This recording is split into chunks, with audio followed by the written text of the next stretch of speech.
Hello guys, welcome back to my channel. In today's video we are going to see about Shiva, the destroyer. He is one of the most popular and unique gods of the world. So before going into this video, if you haven't subscribed already, go subscribe now. Shiva is one of the most important gods in the Hindu pantheon and is considered a member of the Holy Trinity or Trimurti of Hinduism with Brahma and Vishnu. Shiva is also called as Siva and Sivan in Tamil. A complex character, he may represent goodness, benevolence and serve as the protector. He is also associated with time, and particularly as the destroyer and creator of all things. In Hinduism, the universe is thought to regenerate in cycles every 2,160,000,000 years. Shiva destroys the universe at the end of each cycle, which then allows for a new creation. Shiva abstains from all forms of indulgence and pleasure, concentrating only on meditation as a means to find perfect happiness. Shiva also has a darker side as the leader of evil spirits, ghosts, and as the master of thieves, villains and beggars. Most of the asuras, who are the bad guys in Hinduism, also worship Shiva.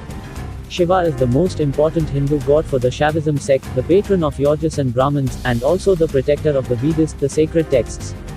The word Shiva is used as an adjective in the Rig Veda as an epithet for several Rigvedic deities, including Rudra. The term evolved from the Vedic Rudra Shiva to the noun Shiva in the epics and the Puranas, as an auspicious deity who is the creator, reproducer and dissolver. In the Vedas, Rudra is known as the divine archer, who shoots arrows of death and disease and who has to be implored not to slay or injure in his wrath. As a healer and a source of 1,000 remedies, he has also a beneficent aspect. He is also the father of the storm gods, the Rudras, sometimes called Maruts. Shiva is the primal self, the pure consciousness and absolute reality in the Shaiva traditions. Shiva's wife was Parvati, often incarnated as Kali and Durga. She was in fact a reincarnation of Sati, or Dakshani, the daughter of the god Daksha. Prajapati Daksha hated Shiva because he cut the fifth head of his father Brahma and cursed Brahma not to worship by anyone. Daksha did not approve of Sati's marriage to Shiva and even went further and held a special sacrificial ceremony to all the gods except Shiva. Outraged at this slight, Sati threw herself on the sacrificial fire. Shiva reacted to this tragedy by creating two demons, Virabhadra and Rudrakali, from his hair, who wreaked havoc on the ceremony and beheaded Daksha. The other gods appealed to Shiva to end the violence and, complying, he brought Daksha back to life but with the head of a ram or goat. Sati was eventually reincarnated as Parvati in her next life and she remarried Shiva. With Parvati, Shiva had a son, the god Ganesha. The boy was in fact created out of earth and clay to keep her company and protect her while Shiva went on his meditative wanderings.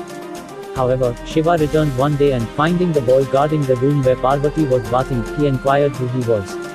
Not believing the boy was his son, and thinking him an impudent beggar, Shiva called up the Bhutaganas demons who fought the boy and eventually managed to distract him with the appearance of the beautiful Maya, and, whilst he admired the beauty, they lopped off his head.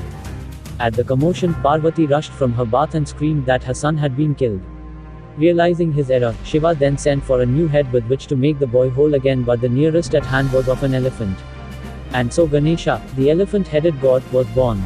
Other sons of Shiva are Kanda or Kartikeya or Murugan, the god of war, and Kuvara, the god of treasures. Ganga, the goddess who personified the river Ganges, was given to Shiva by Vishnu, who could not take any more of the constant quarrels between his then three wives of Lakshmi, goddess of good fortune, Saraswati, goddess of wisdom, and Ganga. To cushion Ganga's fall to the earth, and prevent such a great river destroying civilization, Shiva caught her in his hair top knot once again, illustrating his quality of self-sacrifice. Shiva Nataraj is the lord of the dance who sweeps away illusion and ignorance. As with any major god, Shiva was involved in many adventurous episodes which illustrate his virtuous character and offer instruction on how to live correctly. Though all the other idols are worshipped in their human forms, the Lord Mahadeva is worshipped in the form of Shiva Linga, which represents the divine energy.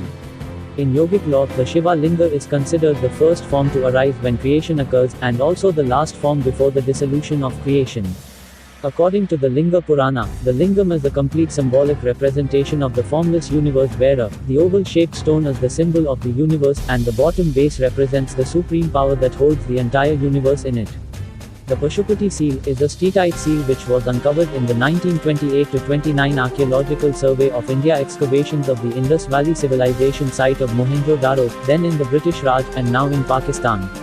The seal depicts a seated figure that is possibly tricephalic, which means having three heads. It has one of the more complicated designs in the thousands of seals found from the Indus Valley Civilization, and is unusual in having a human figure as the main and largest element. In most seals, this is an animal. It had been claimed to be one of the earliest depictions of the Hindu god Shiva, Pashupati, lord of animals, being one of his epithets, or a proto-Shiva deity, which would have implied an early origin for yoga. Some Jains say that it was the depiction of Rishabhnath, the first Tirthankara of Jainism. However, scholars today consider it to be an instance of Lord of the Beasts found in Eurasian Neolithic mythology, or the widespread motif of the master of animals found in ancient Near Eastern and Mediterranean art, and the many other traditions of horned deities. I'd upload more about Indian mythology and mythical stories of the deities in my future videos. Hope you enjoyed this video. Please like and share this video. Also feel free to comment who or what you want to see me make a video about. Subscribe to my channel and tap the bell icon. I'll see you in my next video. Thanks for watching.